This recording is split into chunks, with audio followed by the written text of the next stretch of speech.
Hello, Meoni here, and welcome back to another Tales from the Shadows. This is the new lore side series that's being posted on the official Lodestone page for Final Fantasy XIV on periodic dates throughout this month. This is the third one then, posted today, the 10th of September, with one last one to come afterwards on the 17th. So let's look first at A World Forsaken. Initiating analysis.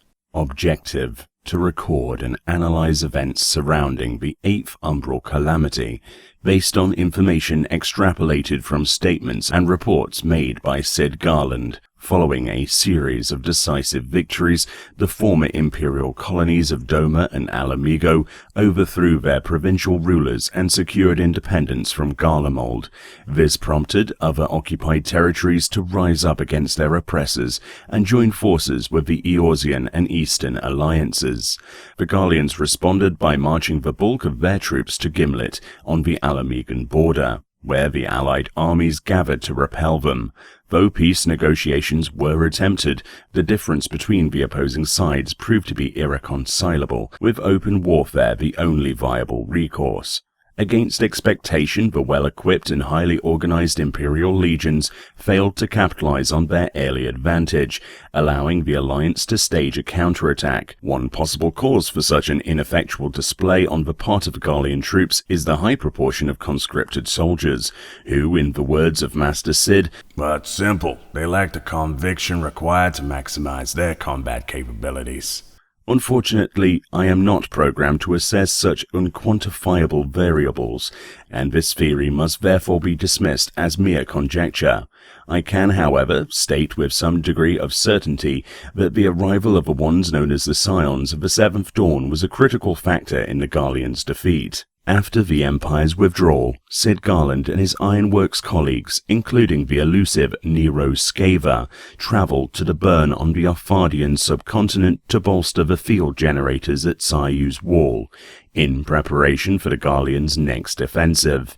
They set about their work unaware of the events unfolding elsewhere that would change the course of history until they received the first report, which, according to Master Sid, was unusually brief. "The Garleans have deployed a powerful new weapon on the Eorzean front. We tried to contact our comrades at Rauga's Reach, but received no reply." Despite lacking several essential details, the message was entirely accurate. The reason the sender had been unable to communicate with said comrades was simple. They had been annihilated by Black Rose, a poisonous gas developed by the Garleans. This ingenious weapon halts the flow of ether within organic beings, causing near immediate cessation of respiratory functions. Being highly potent and capable of rapid dispersal across a wide area, the majority of settlements in nearby Alamigo were almost entirely depopulated in the aftermath. Contemporary reports state that the damage extended far beyond Alliance-held regions such as the Black Shroud and Fanaland to several Imperial territories, resulting in significant loss of life. As my present configuration is only equipped with basic audio-visual receptors, I must draw my conclusions from limited and, I am compelled to admit, unreliable sources of information. At the time of Black Rose's deployment, I was otherwise engaged deep within Ogomero and was unable to make detailed observations of the weapon's effects. The yellow-plumed creature that was accompanying me appeared to sense something at the approximate moment the gas was released, gazing into empty space with an expression that mortals describe as perturbed. Objective: to record and analyze events surrounding the 8th Umbral Calamity, based on information acquired from Sid Garland. Master Garland has made numerous attempts to initiate conversation with me despite my current vessel being no more than a simplistic automaton conceived as a plaything, lacking any oratory mechanisms with which to respond. These utterances, though made in a state of obvious intoxication, provided me with invaluable data. While the individual recordings contain a wide range of observations, many are superfluous to my investigation, so I have compiled only those I deem relevant. Black Rose wrought immeasurable destruction to organic life forms, resulting in widespread environmental upheaval. The ambient ether ceased to flow along its normal channels and stagnated, rendering the land barren and uninhabitable. Inevitably, the wild imbalance of natural energies affected neighboring regions, and in some cases led to sudden and unpredictable alterations in flora and fauna. Overnight, the crops on which man relied for sustenance became toxic, further increasing the death toll. In the aftermath of those unprecedented disasters, the communities formed by sentient beings fell into disarray, and all forms of societal organization, from small settlements to entire nations, were abandoned, as individuals struggled desperately to avoid annihilation. It did not take long for the cascading environmental repercussions to be felt in Garlean territory. Due to the after-effects of Black Rose, the ceruleum that once supported daily life in the Empire and powered its Magitech armies failed to combust. The machines duly fell silent, bereft of the energy required to set them in motion. The creatures that escaped the initial devastation were thrust into a battle for survival. Among them, those belonging to supposedly civilized races were particularly quick to turn on their brethren in a bid to seize control of land and resources. While they attempted to justify these wanton acts of violence with a range of superficially logical explanations, it is my assessment that greed and desperation were the primary motivating factors behind their actions. Master Sid and his colleagues frequently referred to this situation as a quagmire, though in figurative rather than literal sense. Much like an actual quagmire, it threatened to pull mankind into an inescapable predicament. Correct interpretation of the audio data recorded at the time is dependent on accurate comprehension of this metaphorical expression. The mortals who found themselves in this quagmire were no longer governed or protected by social conventions or societal norms, instead reverting to a more primitive way of life, closer to those referred to as beastkin. However, certain groups of sentient beings were reluctant to accept this descent into savagery, with Garland Ironworks being one such example. Its members expended considerable time and effort in largely unsuccessful attempts to bring an end to the numerous conflicts that had erupted. In addition, they hunted down and reprimanded those who sought to profit from the desperation of their fellow survivors, and offered a safe haven to the exploited. While their deeds earned them the support of many like-minded individuals, the number of comrades gained paled in comparison to those lost in the days which followed. I recorded one particular incident in which a Lalafelin engineer was carried back to headquarters after being mauled by a carnivorous beast while overseeing the digging of a well. Despite the treatments administered by trained Cherugians, his wounds were beyond healing, and his vital signs began to fade. As he lay dying, one Ironworks member in particular, a Rogadin male considered to be the stricken Lalafel's closest friend, refused to leave his bedside. Gripping the patient's limp hand and whispering words of encouragement, appeared to revive him for a few brief moments. Drawing on his final reserves of stamina, the diminutive engineer demanded that his counterpart live on and produce offspring to continue his legacy. To this the larger man responded with a trembling voice, "It's high time you started a family yourself." Though that was, regrettably, not a realistic prospect. Smiling, the Lalafell replied, "Sorry, but no one will ever compare to her." These were his final words. The Lalafell's death prompted an emotional response from my feathered associate, who pressed his tear-stained cheek against the lifeless body. Some time later, once Master Sid and his colleagues had finally exhausted their supply of tears, they gathered for a lengthy discussion, their expressions growing ever more despondent as the talks continued. They eventually arrived at the conclusion that they lacked the means to restore their shattered world, with their only viable option being to entrust future generations with the knowledge they had accumulated, in the hopes that their successors may one day find a solution. This was met with some resistance, however, as many expressed disapproval at the idea of forsaking those in the present day in order to save a world they would never live to see. Unable to deny this, Master Sid simply nodded and said, "Even so, our sacrifice will not be for naught." With that, Garland Ironworks found what I believe to be its true purpose. Objective: to continue recording and analyzing events surrounding the 8th Umbral Calamity. The researchers of Garland Ironworks continue to investigate the process by which Black Rose, possessed of a destructive power far exceeding its creator's expectations, triggered the 8th Umbral Calamity. They believe that understanding the nature of this catastrophe could reveal a means by which it might be averted entirely. Their aim was to change the past to create an alternate reality in which the calamity never occurred, a feat rendered conceivable by their knowledge of the advanced technologies of fallen civilizations. However, many of those who would bear the burden of continued existence in a world ravaged by Black Rose failed to see this as a viable stratagem. Such responses were consistent with my projections, and it is generally the primary objective of all life forms to secure their own survival in the here and now. Many of Master Sid's followers either refused to cooperate or expressed a desire to leave the Ironworks altogether. Certain former employees went as far as to appropriate equipment and supplies by force before heading into the wilderness to fend for themselves. Although the vast majority opposed Master Sid's radical proposition, a select few remained to lend their assistance. Research into the 8th Umbral Calamity continued, aided by experts in the fields of magic and ethereal science. During this period, one loyal scholar noted that while preventing the disaster may not solve all of the problems that had afflicted the world of the past, the one dubbed the Warrior of Light would still be alive.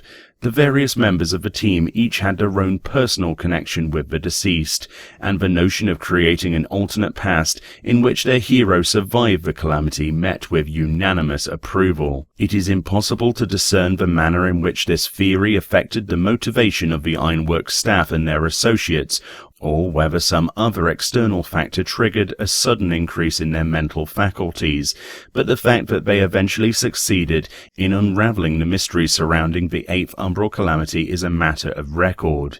In addition, by presenting their plan as an attempt to save the Warrior of Light, rather than a bid to rewrite history, they were able to gain the support from survivors of many different species and subgroups. Representatives from various settlements came to donate resources and foodstuffs to Garland Ironworks, despite possessing barely enough to sustain themselves. Many of them were also acquainted with the Warrior of Light, some even claiming to have been beneficiaries of the late hero's acts of philanthropy. A semi-aquatic creature known as a Namazu, who had arrived bearing donations, imparted information apparently gleaned from premonitory dreams. The following is an extract of his recorded testimony. The world was never in such a ruinous state in the vision sent to me by the Big One. No. Saigetsu the Enlightened said that the future I witnessed was part of another history, a different chain of events with no 8th Umbral Calamity at all, whatever that means. It remains to be seen whether this is anything more than the nonsensical ramblings of an anthropomorphic catfish, but I shall store it in my databanks for future analysis.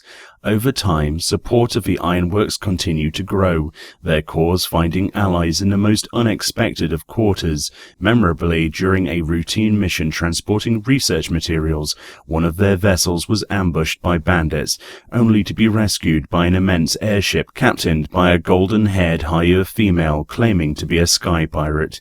She is reported to have made the following declaration. My mother was once snatched from the jaws of death by this champion of yours.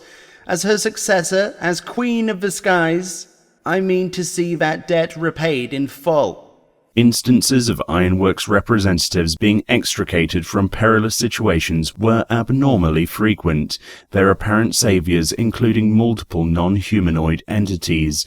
In one such example, an emissary who was attacked and thrown overboard while crossing the Ruby Sea reported waking up on the shore of a nearby island with a vague recollection of being borne to safety by a large beast, possibly Chelonian or serpentine in nature. In a similar incident, an ill-equipped messenger would have fallen to his death while traversing the peaks of Som Al, were it not for the intervention of a colossal white-winged creature, later identified as a dragon.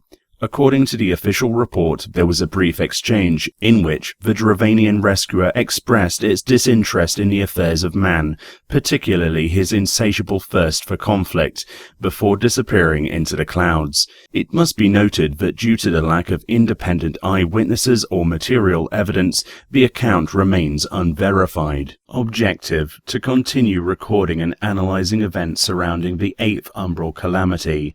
With admirable dedication for a mortal, Master Cid continued to labor until the end of his natural lifespan. The years of painstaking research clearly took their toll, however. One day, as he penned the final words of his grand theory, I observed his hand quiver, as if the weight of his quill had at last defeated him. Breathing a weary sigh, he turned to Master Nero, who made the same shrugging gesture that I have observed on many occasions, before saying, Well, it certainly took you long enough." Previous analysis of Master Nero's behavioral patterns indicates that this was meant as a compliment, though Master Cid's exasperated expression appeared to suggest it was not received as such. Be that as it may, the brief smile which subsequently crossed his lips led me to believe that he understood his counterpart's intent. Slowly rising to his feet, he then shuffled towards a well-worn device referred to as a boil master, and poured coffee into 2 metallic containers, passing one to Master Nero. They duly raised the receptacles and brought them together in a percussive toasting motion, a ritual I have seldom witnessed, there having been little cause for celebration. The pair sipped their drinks, and for once Master Nero refrained from expressing his distaste for the brew, a noteworthy anomaly. Master Cid then turned his gaze to the stack of papers on the desk and initiated the following exchange. So, do you think this mad scheme of ours will ever come to fruition? Only time will tell, Garland. Lest you forget, the road to ruin is lined with good intentions, which your young protégés have in abundance. We can but hope they do a better job of saving the world than we did. Indeed. It's in their hands now. No further words were exchanged, and my senses yielded no indication as to the thoughts which occupied the pair's minds. So, as they stood in silence, I attempted to form my own answer to Cid's question. I could by this time emulate the cognitive processes of organic beings, as I had done on one particular occasion many years ago, in the moments immediately prior to the irreversible dissolution of my previous vessel. With what might be termed wakeful eyes, I reviewed the reports made by the Ironworks members following their investigations into the Crystal Tower, the mechanical primal known as Alexander, and the interdimensional rift, the findings of which were instrumental in formulating the plan to alter the past. Thus did I discover that each of these missions had one common element. They ended with a key figure entering a form of self-imposed exile, not unlike a deep slumber. At times such as these, when one is to be separated from one's companions, whether it be by sleep or by death, there is a phrase which I have found to be particularly fitting: good night. And after the night comes the morning, as the sun rises to greet the new day.